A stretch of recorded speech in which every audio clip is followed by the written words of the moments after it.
Hey, Mavericks, welcome to the show. This is the podcast for creative entrepreneurs. We're here to help you have fun being a business owner because you started a business to have a life you love. And there are countless ways to get sidetracked from that, from trendy tactics to some pretty bogus long-held beliefs about what success is supposed to look like. And this podcast is all about bringing you back to what matters, you. Your life, your work, and the legacy you want to create.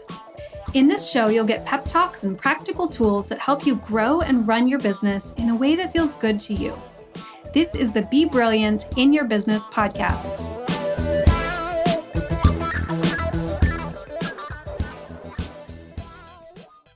Are you ready to play Love Your Business Bingo? This season, we are playing this game all season long to help you be more energized, inspired, and in love with your business. If you're brand new to the bingo game, no problem, you can catch up. We are only on our third bingo challenge with this week's episode, and you can catch up with episodes 109 and 110 and hear about those challenges over there. So play along with us and win prizes. We're playing live together all through season 9. Go to lindsaybrownson.com/bingo to download your bingo game cards and get started playing the game. This week's challenge is to style your desk. You see it on Instagram, on Pinterest, you've seen the stock photos, endless beautiful pictures of pristine desktops with carefully curated beverages, cute pens, candles, and we all know that people's desks do not actually look like this, but they're just so inspiring. And you can have your very own, even if just for a moment. So bring your dishes to the kitchen, stack those papers somewhere else, and pick a few meaningful objects that make your desk look aesthetically pleasing to you. This is also an excellent challenge to snap a photo or take a deskie. Is that what we're calling it? Take a deskie and share it on Instagram to get an extra stamp for your bingo card. Be sure to tag me at Lindsay Brownson if you post it on Instagram so that I can see and I can share it as well. All right, have fun. My guest today is Cate Black. She is an architectural photographer whose work is frequently featured in top-tier design magazines. She's also one of those people who's just naturally good at marketing. And her Instagram is a beautiful collection of her photography mixed with decorating and photo styling tips, plant-based recipes, and other personal tidbits of her life that are inspiring and fun to watch. We all need more of that in our lives, I think. So I definitely recommend following her on Instagram at Cate Black Official. So I wanted to have Cate on the show to talk about being a solopreneur and what helps her successfully run and grow her creative business when she's the main person doing all the things, right? So in our conversation, she reveals two big changes that she's recently made to her business and the impact of these changes on her happiness and work-life balance. And one interesting takeaway. Now, we covered a bunch of topics. There's so much good stuff in this conversation. But one thing that I noticed from topic to topic is that Cate is a great example that there are no rules. There's no right way to have a successful business. And it's especially interesting because she does identify as a perfectionist who wants to do everything, quote, the right way. But what she's found has been most successful for her, whether that's in time management or creating packages or pricing, even the business model itself, she's constantly finding that what works the best is when she leans into something that feels good to her for this phase or this season of her business and life. That is when things click and they work so well for her. She talks about it as flow, feeling like she's in flow rather than struggling by trying to make something work. I am betting that you can relate to this. I certainly can. I've done lots of struggle and had lots of flow in my business and in my life. So I really enjoy that kind of through line in each of the topics that we cover in this conversation. So let's get in and talk with Cate. Hi, Cate. Hello. Welcome to the show. Thank you. So excited to be here. I can't wait to talk with you. So I'm going to start by having you introduce yourself. Can you tell listeners what you do, what your business is? Yeah, so I'm an architectural photographer. I work primarily with interior designers. They're about 90% of my business. Most of my clients come to me because they are looking to promote the custom designs that they do for different award submissions, for magazine publication features, and just their general marketing, their website, their social media. Social media is a really big one right now to kind of help share the spaces that they custom design. So kind of the caveat with my clients is that they're in the custom space versus designing on the spec or building on the spec. And so the future potential clients never, if ever, get to step into those spaces that they designed for other homeowners specifically, that they're kind of tailoring to their lifestyle and their families. So I capture this space, kind of tell a story through the images so that they can promote that to future potential clients and homeowners, and most excitingly, get their features in Lux and Austin Home and Dwell and some of these fun publications that I collaborate with quite a bit. So I love that you brought up kind of the marketing component, that angle that you take with this. And then of course, getting submitting for awards, getting featured in magazines. These are all interior designers' dreams, right? But I think it's really interesting that the curated content piece of it is the angle that you take, because I know that in the photography world or in the design world, I guess there's so much emphasis put on the portfolio images, which you obviously do. And having this beautiful portfolio is super important. But yeah, I love that you're very focused on telling that story rather than just looking at these beautiful still life, pretty pictures. It's really about bringing people into that space and getting them excited about it. I think that's kind of the gap in architectural photography right now, is that a lot of photographers come in and just shoot this space the best way that they see fit. Whereas for me, when I start working with a new brand, we sit down before we even talk about our very first shoot together and kind of break down what their marketing goals are this year. Like, what were they last year? What are they next year? What's the trajectory that I can kind of help bridge the gap from A to B to get you where you're trying to go? Like you said, designers are like chomping at the bit to get featured in an editorial, especially with a cover photo. And so when I see one of my clients get that spot, I'm such a proud mama and let's brag on their behalf. But it's something I want to help all my clients get to if that's their goal. And some of them, the goals are that big. Some of them are smaller, just really more for your standard marketing material, which is also great.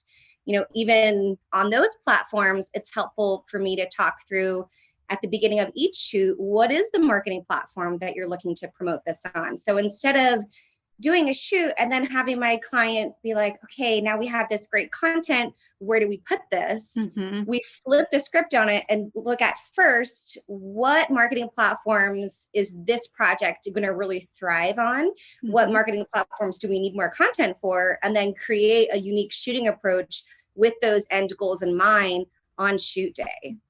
I'm smiling as you're saying that because it's so you, what I know of you. You're such a great balance. We have so much in common in this way because you've got this huge, like, creative aesthetic side to you, and you love decorating and being creative and doing things with your hands and putting things together and curating. And you have such a good sense of creativity, and you're also a total planner. Yes. You're very organized, very methodical, systems focused. That's something that you love to do, right? You really nerd out on that. I do. And I get all my clients on that page when they start working with me. Awesome. Okay. So we met initially on a coffee date to be friends, and we are friends, yes. But we did also do some work together. And so I'd love to have you tell a little bit of your experience about that, because when we met, your business, you are already well established. Things are going really well for you. You had lots of great business plans and ideas and things already in the works. So do you remember what it was that had you decide that you wanted to do some work with a coach? Yes, I absolutely remember. And when we first met for coffee, I originally was so excited at the opportunity to do some brand collaboration together. I never had the intention to hire you as a coach.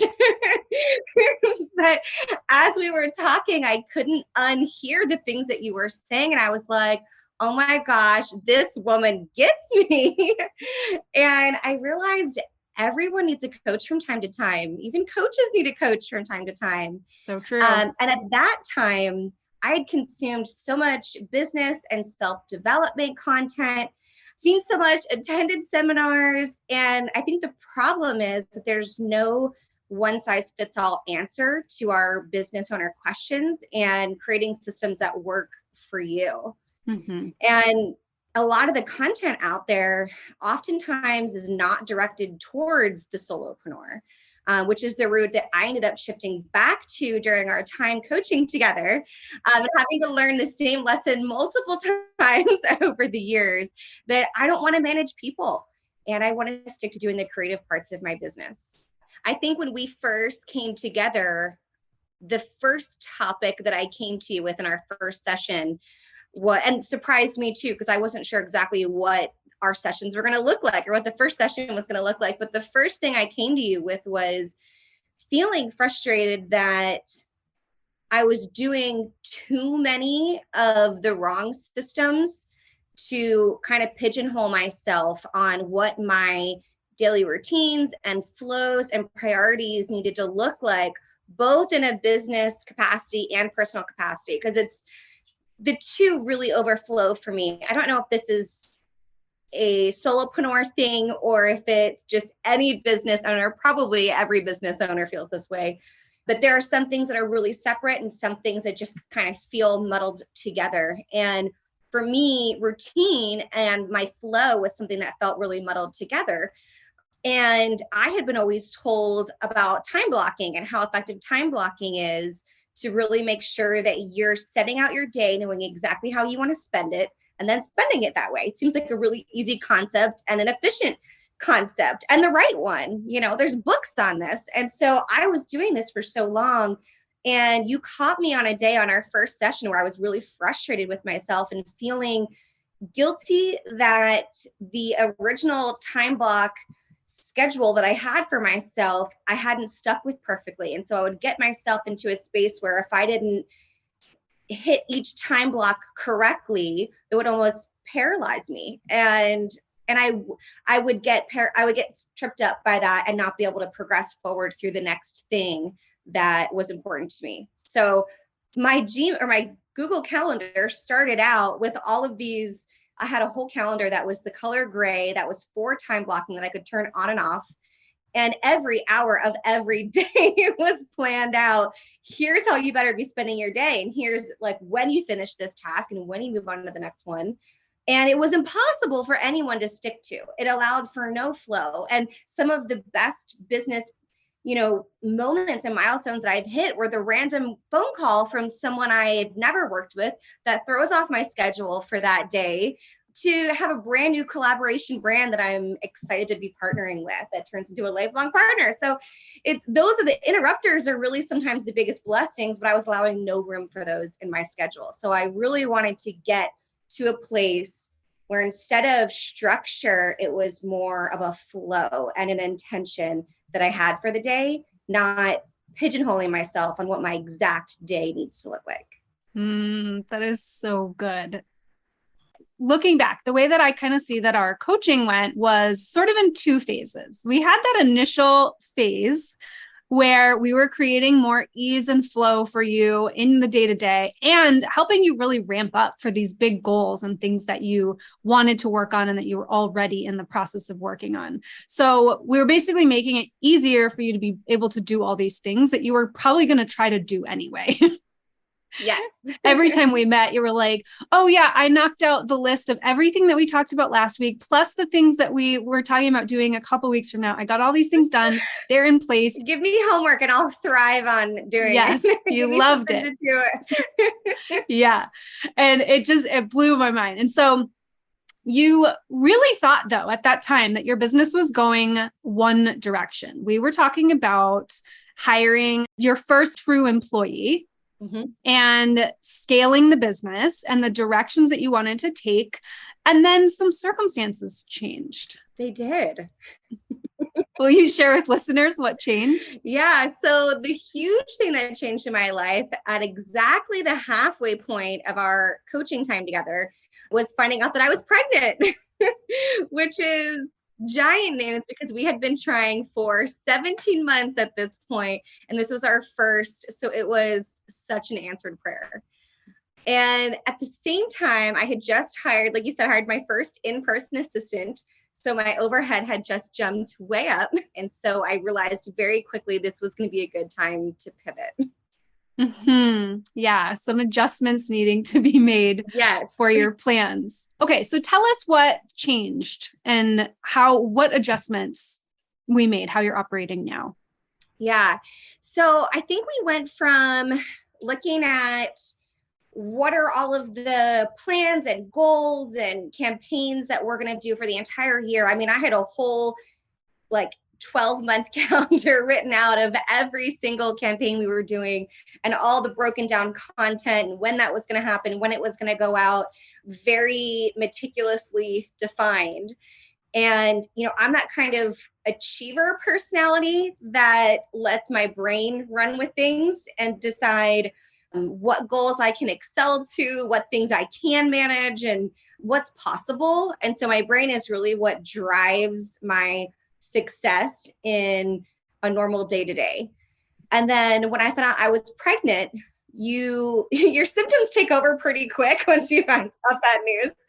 And I quickly realized that I needed to shift gears from my brain that was normally leading the charge to allowing my body to lead the charge a little bit and really kind of allow myself to have sort of a limited edition plan of like what things are going to look like for these next 9 months, and allow my body to kind of make some decisions on what bandwidth I had available, what was possible, what limitations I had too, and not try and do it all. And I think that's something as women business owners or women leaders and moms have a hard time with, is feeling like, or even if you're not a mom, feeling like you have to do everything well all the time. It's a matter of showing up fully for what's most important at that time. Really kind of be able to put your foot on the gas and the brake as you need.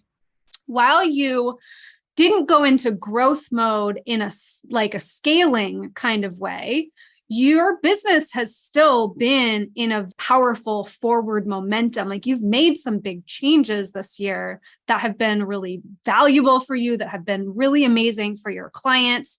And so I just want to clarify too, that this kind of settling into like, here's what's present in my life and where you want to go with your business. It wasn't at all about saying, oh, we're just not going to make as much money this year as we did last year, or we're not going to make as much money this year as we want to make. It was really about saying, here's what we've got to work with. Here's what the resources we have to spend really look like. How do we make something really amazing out of that? And just taking a different angle to that line of questioning and strategizing helped you get some really amazing things in place. Yes, that's true. That's a good point. When, growth can mean a couple of different things. And I think the word growth and the word scale can some kind of get interchanged when they shouldn't be.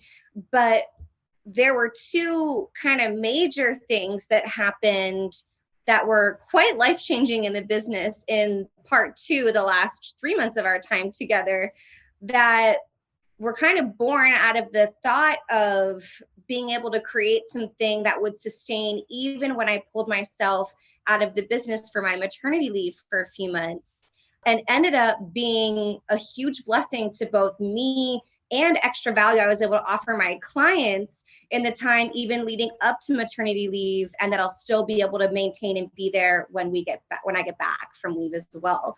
And so those two things were huge game changers in my operations that directly affected the income and the business growing as well. Do you mind sharing what those two things were? Yeah. So the first one that came was, this was an idea that you had planted in my head. And at the time, I remember my initial reaction was like, nope, that works, for a lot of other businesses, but that can't work for my business model and the service I offer. And it was creating a membership program for my clients. And so the general kind of concept of it was, instead of having clients just book kind of a la carte individual photo shoots, it gave my clients that had been working with me and had a long-term relationship with me, planning multiple shoots in a calendar year, really cool concierge services to what I was already doing in a small scale in a really intimate way for them, offering them discounted rates and just kind of special things that people in the close family of Cate Black LLC were able to experience, different than the client that maybe just books a shoot here and there when they need it. So it was kind of separating my two clients and giving an elevated experience to the ones that already needed that anyway. And so kind of creating a special thing for them. And I had told you no after that phone call, or after that coaching call that we had that day. And then I couldn't stop thinking about it. This is another thing that I felt like God had just like put on my heart, like, just think about this a little bit more. And it challenged me to kind of play out what that could look like, and if it truly could be possible in a way that, number one, benefited my clients before anything else, before the business or anything else. Like, it had to be that first for me to feel comfortable to move forward with this. And so after going through multiple coaching sessions together and really fleshing out this concept, getting on board that it could be possible, and entertaining what some of these extra values could look like, what some of the special pricing could look like. And for me, I really had to talk through, because scheduling is such a big and important piece of what I do. I wanted to make sure that any possible scenario that could go wrong in this was discussed, had an option for, like, figured out every possible scenario that a member could go through, and make sure that we had a really solid plan for them. And so after kind of going through that, I talked to some of my closest clients about it to see if they would be interested. And I had an astounding yes, let me know as soon as this is live. And so we ended up launching it. We got a bunch of members in the beginning, which felt great. Everything just seemed to, like, I don't know, everything that was set in motion really became so streamlined. And having some founding members in the beginning was great, that I could personally get feedback on, like live feedback from them, honest feedback, and just keep perfecting it as we go to where the places that we have the membership at now, which is such an amazing, exciting thing that anyone needs to consider that's doing multiple projects and shoots in a calendar year. So that was the first thing that was really game changing, and probably kind of blew off the lid of what is possible in my business as a solopreneur, without having to look at, well, what salespeople can I bring on, or what marketing people can I bring on to, a certain kind of growth thing that you always have to be chasing, but setting something up that makes it really manageable in my clients' marketing budgets. And then, like, what kind of attention and energy I can give to each of those members, instead of these certain growth avenues I constantly have to be pursuing. So it was kind of a win-win, I think, on both sides of the coin. Mm-hmm. Yeah, I think that's kind of coming back to I would say it's an old adage, but I don't know who says this adage, but like really focusing on the high quality and building a service that delivers such high value to your people that you get the luxury, frankly, of spending your energy on making that experience amazing for those people, rather than, like you said, spending your energy just trying to get more people in the door and serving a higher volume. It's of course going to be so specific to everybody's business model, but this works really well for you and your business model. And that's kind of, my specialty too, is with service providers, of really getting to that, like, what is the most amazing thing that you could do for people that makes it worth you charging what you're charging. And then you get to spend your energy just making what you do even more amazing, which for me, from a like passion standpoint, that's the best way to stay in love with what you're doing, is to just continually like put yourself in these opportunities where you just get to keep loving on your clients and loving on your business and finding better ways to be excited about it. Yeah, it's so true. So the membership was one thing. What was the second big change to the business? So the second big change, and this was another idea that came from my amazing business coach that I said, nope, that won't work for my business when you first I love suggested it. it, was creating an online booking system for my clients. So instead of me and client having to chase back and forth on, does this date work? Does this date work? Because granted, there's photographer me, there's client, there are secondary clients that I'll oftentimes, like if I'm working with a designer, they may have a builder and an architect on the contract as well. Oftentimes we have a stylist there that day. Sometimes we have to work with the homeowner's schedule. Oftentimes we have to work with the homeowner's schedule.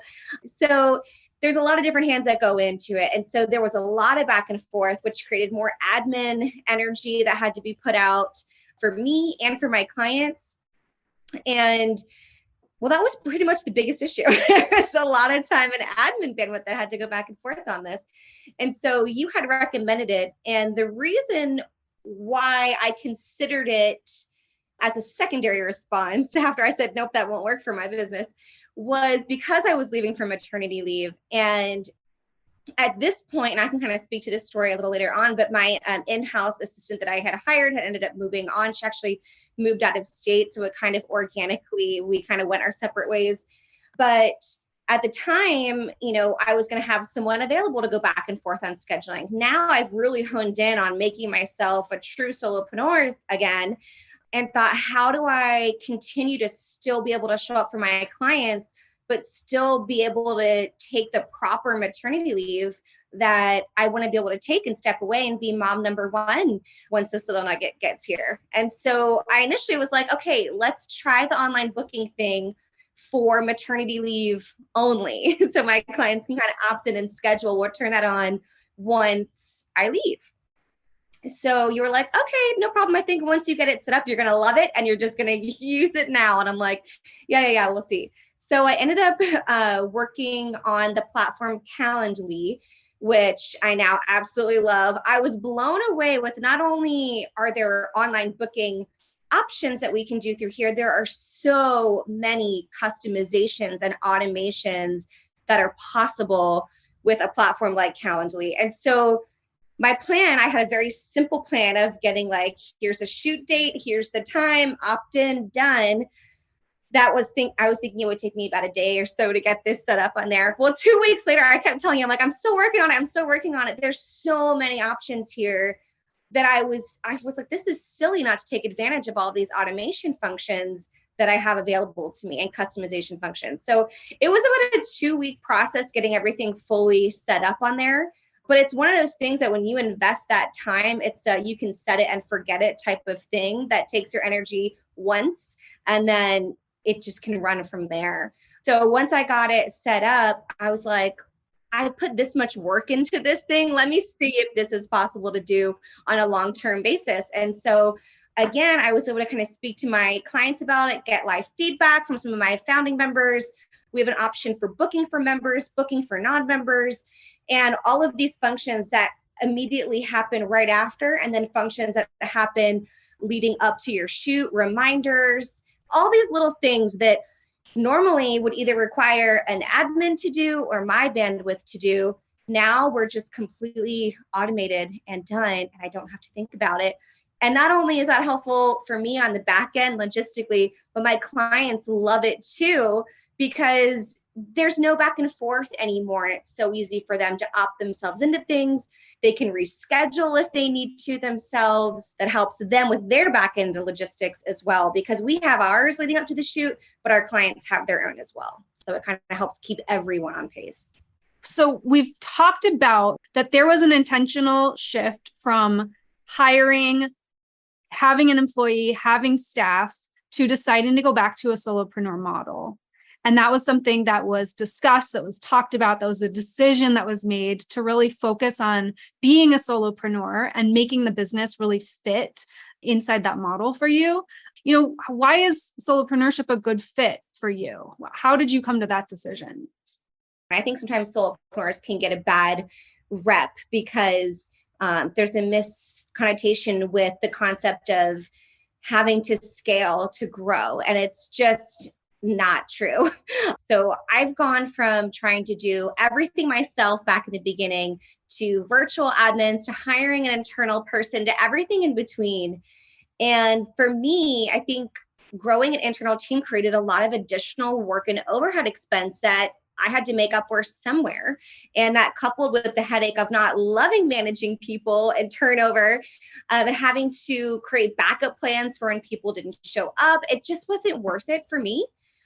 And so, as I mentioned earlier, luckily God was definitely looking out for me because that assistant I hired suddenly had to move out of state and was no longer able to do the job about 2 months into onboarding. So it naturally ran its course and allowed me to kind of reevaluate at that point. And, I realized at the end of the day, what works best for me is being a solopreneur with extremely good systems and having a rock star lineup of expert vendors that I can outsource parts of my business to. And having the flexibility, I think, between, like I said, kind of doing the gas and brake thing as you ramp up and down too is really crucial to kind of balancing out your overhead. So your overhead's naturally going to ebb and flow as your business and income ebbs and flows. You mentioned the systems, you mentioned working with great people. I also think too that making sure that your business model and specifically your pricing is in support of you earning the living that you need to earn, that you're focusing on, like we've talked about this, higher touch, higher end business model, service model, which in my opinion is where most service providers need to be focused on, is creating a really amazing client experience that's very valuable to people that you can charge more for, instead of focusing on making your services cheap and focusing on volume. It's a very difficult business to sustain at that level. And so I think it's something that you've done really beautifully, and you've continued to up the ante on that, which has served you really, really well in this. But can you speak at all to increasing prices, or was there any point in time where you maybe did decide that you needed to increase your prices to actually make this a business that you would love to own? Yeah, that's a great question. And I heard somewhere along the way, and I do not recall who told me this, but years ago, I heard the concept that it takes the same effort to sell a Cadillac as it does a pencil. There may be some little distinctions between the two, but when you just kind of boil down the concept, it's saying, you have to close a deal with a new brand that you're working with, sell your value, get the yes from the client, and grow the relationship no matter what you're selling to them. And I remember when I started out in architectural and interiors photography, a lot of people would say, oh, you have to start out in real estate photography first. And, some of these listeners may not know there's quite a big distinction between real estate photography, where you're taking photos simply to sell the home, versus architectural to promote and share the creative space on publications and marketing and all the things that we spoke of earlier. But it's two very different things. The price point and the process are also two extremely different things. So in real estate photography, and I did one real estate shoot back when I would hear that in my ear, oh, you have to start here and then you can move up. I did one real estate shoot years and years and years ago. I mean, you charge maybe a couple $100 versus a few $1,000s. There's little to no editing done on it. You're in and out of there within 1 hour. There's little creativity involved in that. In order to really make a viable business, having shoots with such small return on them is that you need to do so many of them. And so it's not the ideal business for a solopreneur at all. That's to be successful in the real estate space, you really have to grow and scale, hiring a team of photographers that you can multiply your efforts and have people shooting at the same time in order to really get the numbers hit to make a successful business in that business model. At the end of the day, I wanted to start a business so that I could have flexibility and freedom to be a mom, to go travel, to do the things that I want to do in addition to serving my clients, serve my life too, and have it not just be about the business only, but the business just be a part of my overall life and picture of everything. So to answer your question, after I did that one shoot, I immediately dropped that and shifted gears to the business model that I ultimately wanted and used my ultimate dream as the starting point. And so I set my prices where I wanted my income and lifestyle to be. this may go against what many other people or business leaders or coaches out there might say, but I didn't worry about my competition. I didn't worry about what they charged. I looked at, and this is how I first started my pricing back in the beginning, was looking at, well, how many shoots in a calendar year do I want to do? What do I want my income to look like? And divide that by how many shoots I'm going to do. And there's my price. And so that's what I started with. And every year, at the beginning of the year, I reevaluate what the business looks like, what the overhead looks like, the value that my clients are getting, what's grown and evolved there, and reevaluate if I do need to make any tweaks to the packaging that we're offering. And I've had a couple times that I have, but usually, when I do ever make a price change, I weigh that very heavily, and I want it to be something that can be a long-term sustaining number and value that's going along with it. And if it's ever increasing a price, I know that's a really hot topic right now in the world and inflation that's going on. If there's ever an increase in price, increase the value that you're giving with it to justify it. So, if we're adjusting the number of images or the dollar amount, like something else is going with that to give the client something extra. So it's not at no value there. Yeah. It's really focusing on, what's the reason for doing it? Truly, who does this benefit? Because it has to benefit in a service provider situation. It has to benefit both people. I would love for you to tell, there's a story that you told me that day that we met that I have always remembered about you. But when you were early in your career, you did something that was very bold, that had a big impact on your business and kind of that ripple effect moving forward. Will you tell listeners that story? Because it's just so good. Yes, I will tell the story. So this was back when I had first relaunched my business. So this business has been a startup business 2 times. I launched it. I went to school in California for photography. So I had launched it there 2007, relocated to Texas in 2013, and it was a startup business all over again. I had no client base here. I was really starting from scratch. So in the early stages of part 2 of launching, I was extremely aggressive with my sales efforts. I had had a background in doing sales for a staffing and recruiting firm previously, as I was kind of rebuilding my business, and taking all the aggressive sales approaches that we learned there and trying to replicate them in my creative business. And part of it was very, very high touch. And so this was back when I was doing work with a lot of builders and architects before I kind of pivoted to focusing on designers. And there was an architect, and this was like one of those old cats that had been in the industry forever. And I was really reaching, trying to get this client. In hindsight, it was probably crazy to pursue him, but he was really one of the gold standard architects in my view. And so I had reached out to him a bunch of times, emailed and called. Finally, I don't know how long this was into trying to get this client, but months to a year maybe, he reached out to one of my emails and kind of broke down why I wouldn't be a good fit for his business, and really critiquing the photo of mine that I included in that email, giving me some pretty hard to read feedback on letting me know why the quality just wasn't where he would need it to be. And so I'm reading through this email and I'm like, oh my gosh, F this guy, I close my laptop, walk away, and fast forward a couple hours. I'm like, I'm still thinking about it. I open my laptop back up and I reread it. And I read it with fresh eyes. And I was thinking back to me when I was in college and what I paid for to get feedback like this from my teachers, and thinking this guy took the time to really, and very kindly, but directly give me feedback on, this imagery. And he coupled it also with like, I appreciate how much you've reached out. You're going to go far. Like, keep doing what you're doing. You're just not there for what we're looking for.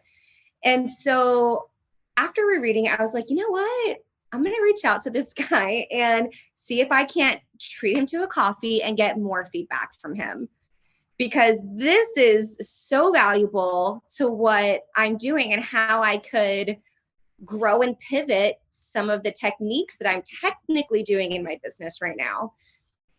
And so I reached out, I thanked him for his feedback. I asked if we could get a coffee. He accepted. And I meet this guy for coffee, and I, have my computer, I have my like portfolio, all the things, we're going through imagery.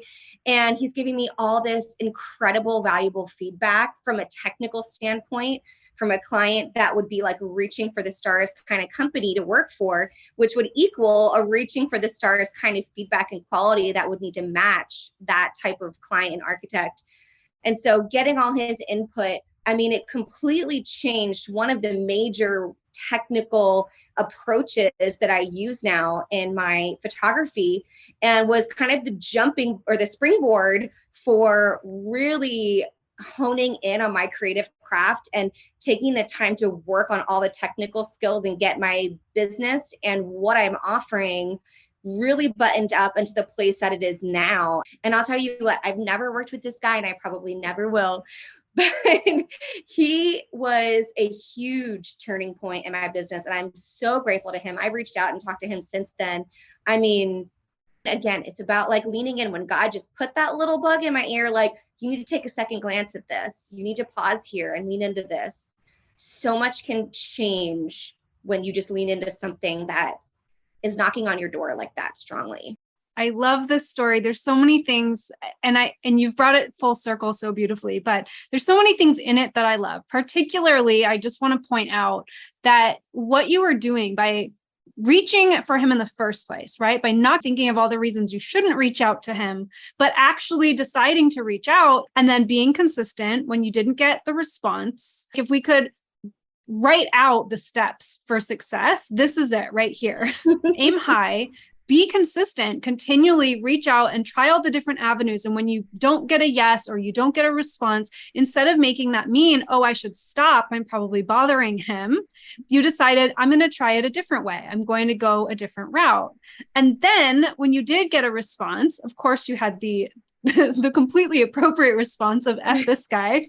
But then you were able to take some space and come back to it and recognize that, yes, it is really valuable. And I love that you made the parallel to being in college and having these critiques and feedbacks, and how valuable that is and how much they instill that in you, the ability to get outside opinions and help it filter your work. I love that you did that you were able to take what he said and really make it valuable for yourself, but to take it that extra step and take him out and get more feedback from him. I mean, I think that's just an incredible thing. So kudos to you for doing that. And thank you for sharing it, because I do think that that's something, it's certainly one of my big takeaways from our conversation today, is just that reminder to be bold and to really go to bat for yourself and see what are the ways that the world, the universe, God is actually conspiring for us and here to help us. And we just need to listen to some of those nudges. So it's a beautiful story. It's a fun one. Thank you for sharing it. And thank you for being here. Absolutely. This is great. What are you up to next? What's on the horizon for Cate Black Photography? And then how can people connect with you? Yeah, so obviously baby leave is coming up for Cate Black. So I'm super excited that our online booking system has completely booked us out before leave, which is just a huge, exciting thing. So we are crazy busy leading up to, ironically, Labor Day, which marks the start of my labor season.